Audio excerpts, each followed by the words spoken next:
What's happening, everybody? On today's show, some early week one college football betting lines are out. We'll run through those.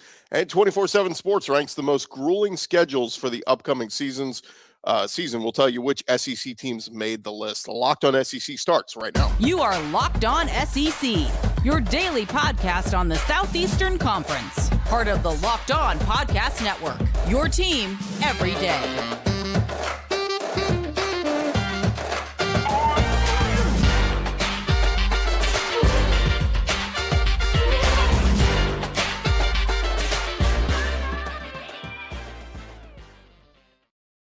And what is happening, everybody? Welcome into Locked On SEC. It's great to have you guys along. This episode is brought to you by FanDuel Sportsbook, official sportsbook of Locked On. Make every moment more. Visit FanDuel.com/Locked On today to get started. I'm Chris Gordy. Thanks for making Locked On SEC your first listen every day. We're free and available wherever you get your podcasts and on YouTube. Part of the Locked On Podcast Network, your team every day. And shout out to our everydayers. All right, let's jump into it. Let's go around the conference. Boots out to the right. Takes the handoff. What a catch! Around the conference. And we start with some college football betting lines coming out for week one of the SEC this week. Vegas putting out some more lines from the SEC week one games, including week 0. Now, you can find a lot of these up at FanDuel. Some other sports books putting out some other ones as well. But we're going to give you the start with the ones from FanDuel. Vanderbilt, right around an 18-point favorite, week 0 against Hawaii. So, look, Vanderbilt minus 18 against anybody feels like a one I wouldn't be willing to take. No offense against Vanderbilt. I know Hawaii was terrible last year. They're going through a transition. But, man, that feels like one you want to jump on Hawaii just for the value play. Vanderbilt beating anybody by close to 20 points just doesn't seem like one I'd be jumping all over. But that is the week 0. And we get into week 1, and really three of the big games that weekend. Kind of interesting. 2 underdogs for the SEC. The first one is Florida at Utah. And look, I know Florida had a rough go in Billy Napier's year 1. Obviously, Anthony Richardson was one of the few bright spots. He's now gone, went top 5 in the NFL draft. But Florida, 9-point road underdog at Utah. Cameron Rising, the quarterback from Utah, he's back. Of course, they got to the Pac-12 title game last year and looked really good doing it. I know Rising had an offseason surgery, so there's some questions on whether he'd be ready to go for that game. But Florida, man, 9-point underdog on the road.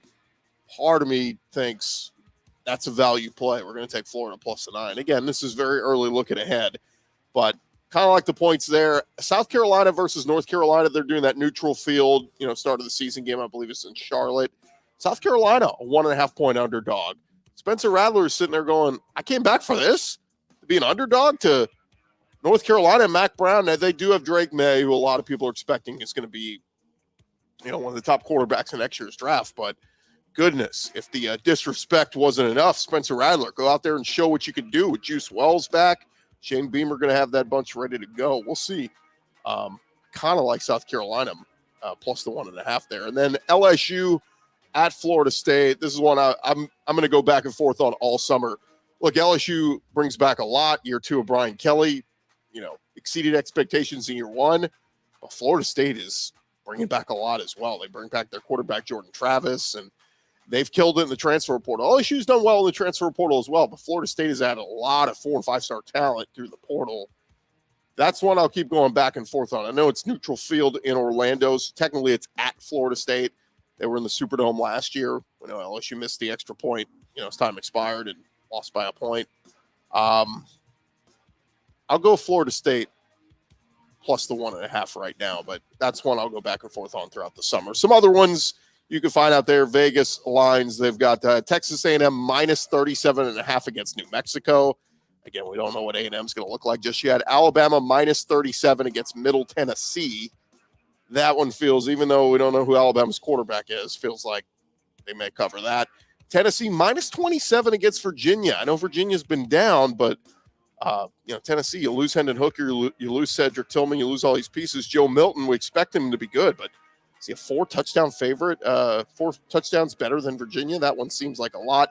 Kentucky minus 26 against Ball State. Again, another one. Working in Devin Leary, the transfer quarterback. How quickly does Kentucky hit the ground running? They should beat Ball State, but by 26 seems like a lot. Auburn minus 39.5 against UMass. Again, I know UMass stinks, but 39.5 points for a team that, again, don't know if Peyton Thorne is going to be the guy at quarterback. They've added tons of weapons through the transfer portal. So we'll see on that one. And then the other one's Tennessee Martin against Georgia. That one's off the board. South Dakota, Missouri's off the board. Alabama A&M Vandy in week 1 is off the board. Western Carolina, Arkansas. Southeastern against Mississippi State, and Mercer against Ole Miss. All those are unlisted. So there you have it. All right, let's get into some other nuggets going on around the conference in the transfer portal. Vanderbilt, Clark Lee adding a piece in the portal on Monday. Notre Dame transfer linebacker Prince Colley, a former 4-star recruit, the number 3 player out of Tennessee in the class of 2021. He is going to play for the Commodores. 6'1", 228 pounds. He had 13 tackles as a true freshman in 2021, had 19 tackles and 1.5 sacks last year at Notre Dame. So keep an eye on that name, Prince Colley, linebacker from Notre Dame, going to Vanderbilt. Meanwhile, over at Auburn, Hugh Freeze adding a piece in a cornerback from New Mexico State, Cyrus Dumas. I'm going to assume he's not Cajun and it's not Dumas or Duma. But anyway, Cyrus Dumas coming to Auburn. He had previously committed to UTSA, leaving New Mexico State. Has 2 years of eligibility left. Spent 2 years in New Mexico State and had 83 tackles, 8 tackles for a loss, 4 interceptions, 15 pass breakups. He's a Columbus, Mississippi native. So previously played at a community college in Kansas, played all 13 games at New Mexico State, started 12 of them. So a good pickup, good experience there at defensive back for Hugh Freeze and company. Solid pickup for them. In recruiting news, Ole Miss picking up a commitment this week, a 2024 defensive lineman named Cameron Beavers. 4-star recruit, 6'3", 305 pounds. He's a Mississippi native and put out a message, said, I want to thank my family and friends for making me who I am today. Thanks to Ole Miss for giving me a chance to succeed in life, not just football. He's the number 17 defensive line prospect and the number 4 prospect out of the state of Mississippi. So big pickup there for Lane Kiffin. They had also picked up Patrick Broomfield, a 3-star corner in this class. So solid recruiting class building, particularly on the defensive side for Ole Miss and Pete Golding. Meanwhile, over at Alabama, they picked up a commitment this week in 2024 defensive lineman Jeremiah Beeman, 4-star D lineman, rated the number 13 defensive lineman, number 7 prospect from the state of Alabama, 6'4", 265 pounds. And that gives Bama now 7 commitments for the 2024 class. Over at Georgia, Kirby Smart adding another tight end to the group. 3-star tight end out of the state of Florida, Colton Heinrich. He wrote on social media, blessed to join the Dog Nation. How about them dogs? Rated the number 30 tight end in the country in the class of 2024, the number 93 player from the state of Florida. He is heading to Georgia. And one more note back to Bama real quick. Kevin Steele, of course, coming back to Alabama as their defensive coordinator this year. His first stop was back in 2007 as defensive coordinator, and he's had a number of stops throughout the SEC. But Kevin Steele talking about what drew him back to Alabama. He said, look, the process, the plan that Nick Saban has, the way he implements that plan is second to none. He does it better than arguably anybody who's ever done it. And went on to say, just excited for the season, excited to see what his defense can do. And Alabama fans are very excited. They think Kevin Steele is going to get back to that aggressive, get after it, blitz from every angle defense. And we saw a little glimpse of that in the spring game. So we'll see if they kind of get back to that. It's not to say Pete Golding's defenses were bad at Alabama. They just weren't dominant. And that's what Alabama fans have come so accustomed to. And that's what they want to see there. So there you have it. That is the latest going on around the conference. When we return, we'll get to those schedules. Who's got the toughest draw this year, according to 24/7 Sports? We will get to that in just a second. But first, this episode is brought to you by our friends over at FanDuel. Make a fast break to FanDuel throughout these NBA playoffs, because right now new customers can get that no-sweat first bet up to $1,000. That is $1,000 back in bonus bets if your first bet does not win. So obviously we're winding down here. We got 2 two series, hopefully getting ready to conclude. We'll be heading into the NBA Finals and plenty of action to get in on, including those college football future bets, the early week 1 lines that are out there. They've got those up right now at FanDuel.com. There's no better place to get in on all the NBA playoff action than America's #1 sports book. Visit FanDuel.com/LockedOn. Get that no sweat first bet up to $1,000. That's FanDuel.com/LockedOn. FanDuel, the official sports betting partner of the NBA. You are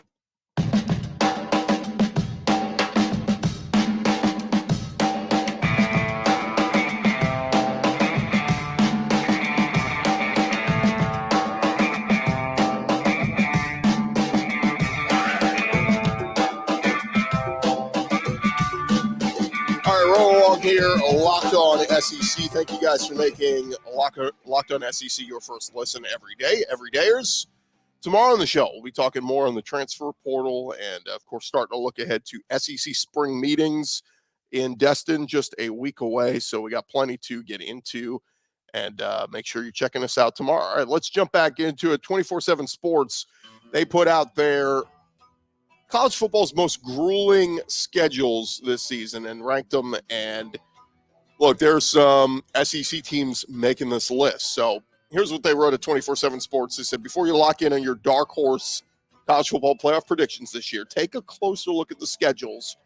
The Big Ten produced 2 playoff teams last year, and the SEC only one, but the SEC won the national championship 4 consecutive seasons, including back-to-back titles from Georgia. Ironically, the Bulldogs, they have a cakewalk this year, but look at some of the other schedules. So they ran through the 12 most grueling schedules across the college football landscape. And first up, they've got the Tennessee Volunteers coming in at number 12. They say the Volunteers leave the state of Tennessee only once prior to their Week 6 bye week. One non-conference tilt of note comes against Jeff Traylor and UTSA. It's a very good team in UTSA, program that's been on the rise, and they come to Neyland Stadium looking for an upset. Tennessee will likely be a favorite in 2 of their 4 road games, depending on where Kentucky is, replacing Will Levis. But Tennessee draws Alabama and Texas A&M from the West, and that's pretty brutal. So they've got Tennessee with the 12th toughest schedule across college football. Coming in at number 9 on this list, the Arkansas Razorbacks. Now, Arkansas, the last couple of years, they've had, the number 1 or number 2 toughest schedule in the country. So it actually is a little bit of a break for the Hogs, coming in with the 9th toughest schedule. But here's what 24/7 Sports says. They say with trips to LSU, Ole Miss, Alabama, and Florida, the Razorbacks' road schedule is daunting. Their non-conference slate, which should be 4 wins, but BYU could be a tough out, and Kent State, which has not been afraid of scheduling big. Remember, they played Georgia tough last season. The Golden Flashes played Washington and Oklahoma. So we will see what they are able to do against Arkansas. They say Arkansas opens SEC play in September at LSU, and then has to go to Alabama and Florida later. This isn't the Razorbacks' toughest schedule under Sam Pittman, but it still remains pretty darn tough.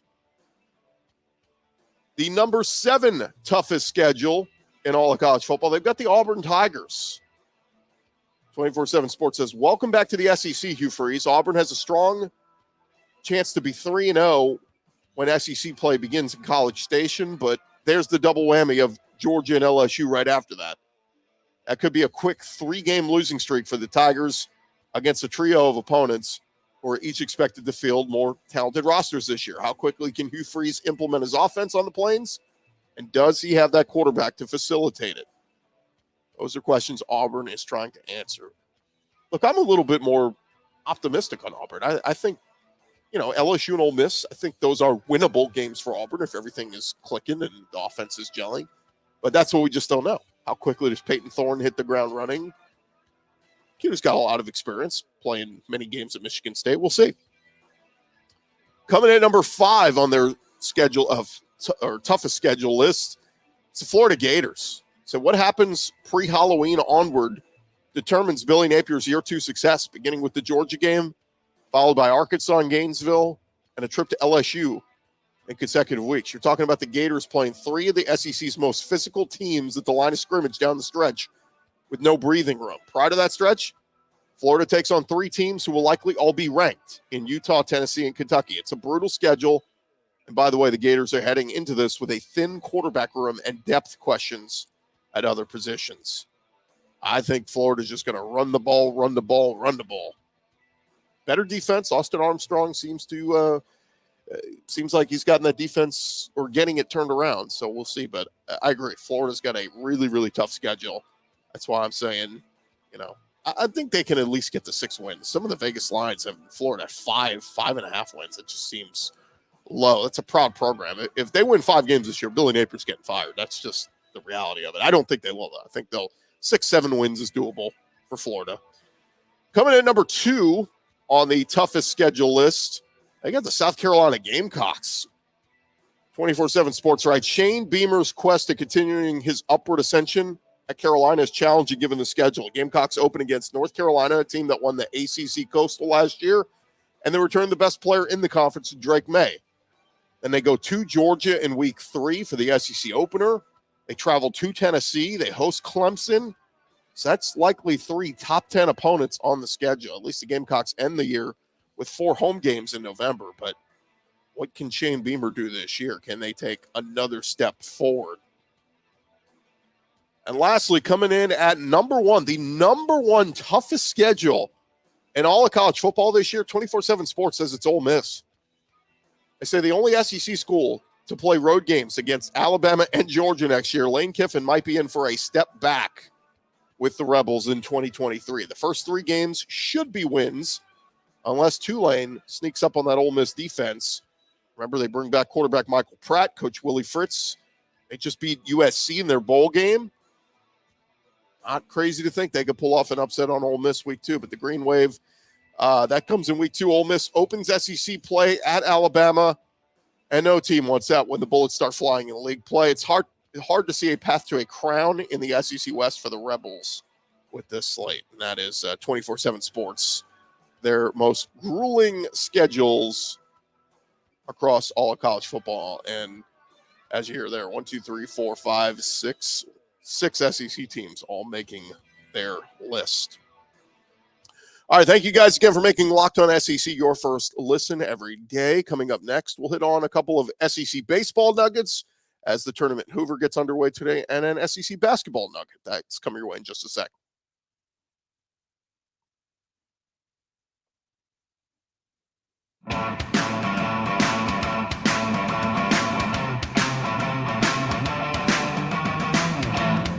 All right, roll along here. Locked On SEC. Chris Gordy here with you, and thank you for making us your first listen every day. Want to switch gears real quick and want to talk a little SEC baseball as the tournament Hoover gets underway today. Again, kind of upset we're not there. We'll try to make that trip next year because it is one of the most fun events on the SEC calendar. But as we dive back into it, some SEC baseball nuggets for you. Of course, the postseason baseball awards are out for players and coaches.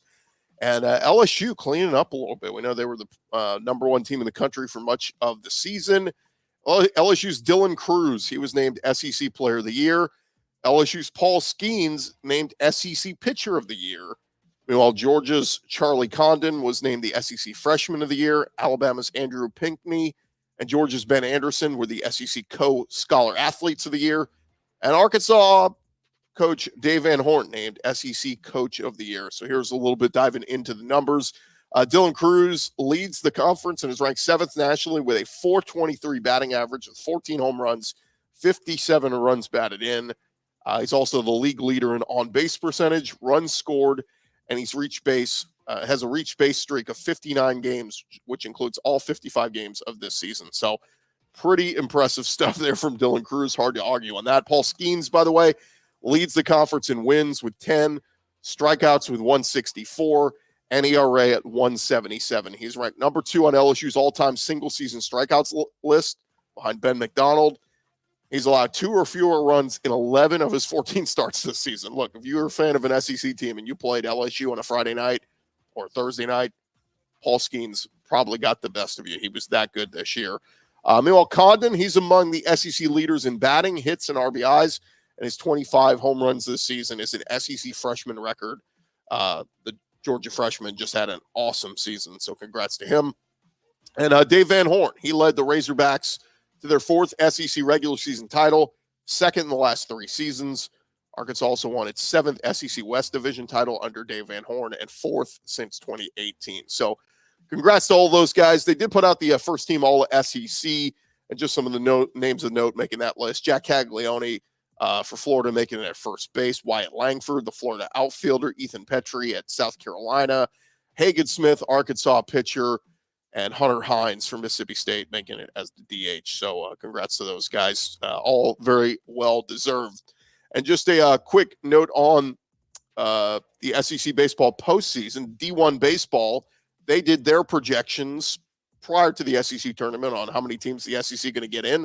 They think 10 SEC teams will make the final field of the NCAA tournament and 7 teams from the league to be regional host sites. Here's how they break it down. They've got Florida as the number 2 seed hosting the Gainesville Regional. They got Arkansas as the 3 seed, LSU as the 4 seed, and Vanderbilt as the 7 seed. So those would all be national seeds that would host regionals, and if they advance and win, they would all host super regionals.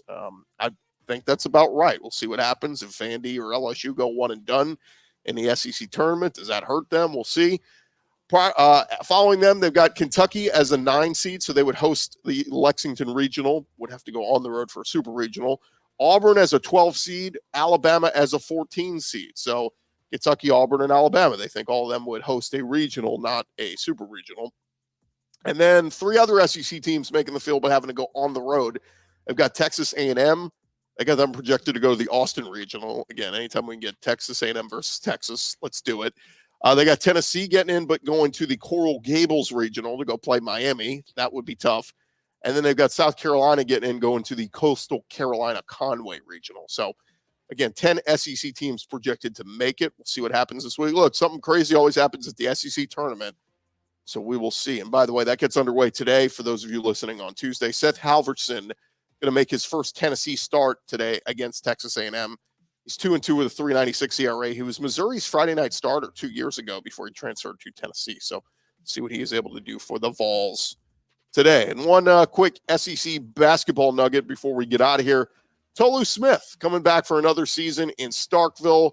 Mississippi State fans should be excited about that. He put up a video on social media saying, "See y'all at the hump next November. Hail State." One of the more significant SEC basketball announcements of the offseason. He is a first-team All-SEC center for the Bulldogs, and Chris Jans has to be excited to get him back in for another year. Of course, some other guys we'll see have a couple of days here to withdraw their name from the NBA draft. Oscar Tshiebwe, one of those names we'll keep an eye on and see if he ends up coming back. But again, SEC transfer portal. We've been hitting most of the transfer portal news in football. Can't even keep up with the stuff in basketball. We'll almost just have to do a show later in the year. Just go, hey, let's run through the roster and talk about who's on what teams, because there's just been so much movement in basketball. Complete overhaul of some of the rosters in the SEC. And there you have it. That is the latest going on all around the conference. We got you guys all caught up. Thank you guys so much for making Locked On SEC your first listen every day. And our everydayers tomorrow on the show, if we got to get to this. ESPN and Bill Connolly, he does all the S&P Plus and all the advanced metrics, ranked the top 75 quarterbacks to play in college football since 2000. Look, we'll get into it tomorrow. He's got Baker Mayfield number 1. That's just stupid. Ahead of Cam Newton, Tim Tebow, Joe Burrow. We'll talk about it tomorrow on the show. You don't want to miss it. This has been Locked On SEC. We will talk to you guys tomorrow. Thanks so much for listening. And like I said, making us your first listen every day. Talk to you guys tomorrow.